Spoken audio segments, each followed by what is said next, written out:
संसद में बागी सांसदों को अलग मान्यता और सीट आवंटन को लेकर विपक्ष ने कड़ा विरोध जताया। शिवसेना सांसद अरविंद सावंत ने कहा कि बागी सांसदों को जो मान्यता दी गई है उसका कानून की किसी किताब में कोई प्रावधान नहीं। हमने इसका विरोध और संसद में वॉकआउट भी किया है। वहीं आम आदमी पार्टी के राज्यसभा सांसद ND गुप्ता ने कहा कि हमारे मामले में राज्यसभा के 10 सांसदों में से 7 को हाईजैक कर लिया गया है। इस मामले पर हमारी याचिका अभी लंबित है कि यह वैध है या नहीं। इसके बावजूद इन्हें राज्यसभा में अलग सीट आवंटित कर दी गई है। यह लोकतंत्र की खुली हत्या और जनादेश का अपहरण है। आम आदमी party in our case, out of 10 MPs of the Rajya Sabha, 7 has been hijacked, and our petition for the to decide whether this is valid or not, that is pending.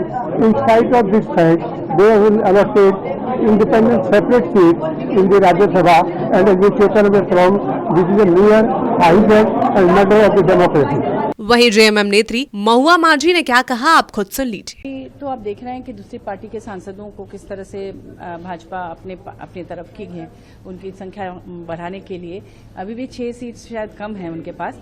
तो इसलिए इंडिया ऑपोजिशन का सहारा तो लेना ही पड़ेगा।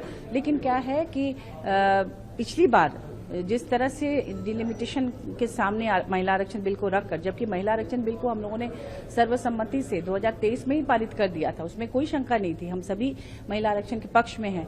लेकिन उसको सामने रखकर वो लोग जिस तरह से डिलिमिटेशन को लाना चाह रहे थे और उसमें डिलिमिटेशन आयोग की बात की गई थी, आयोग में जो लोग होंगे उनको लेकर भी लोगों के मन में शंकाएं थी कि इससे जो रीजनल पार्टियां हैं या अपोजिशन की जो पार्टियां हैं उनको कहीं वो सीमांकन में कोई परेशानी ना हो। विशेष रूप से जैसे झारखंड में 2011 के सेंसस के आधार पर अगर परिसीमन होगा तो ST सीट्स को काफी नुकसान होगा। तो अगर सरकार ये आश्वासन दे कि नहीं, किसी सीट को नुकसान नहीं होगा, तो हो सकता है जब अपोजिशन की तमाम पार्टियां अगर मान जाती हैं तो हो सकता है कि हमारी पार्टी भी पुनर्विचार करे। लेकिन अभी इस पर कोई बात नहीं हुई है। Sanjana Singh, Koyalanchal live desk.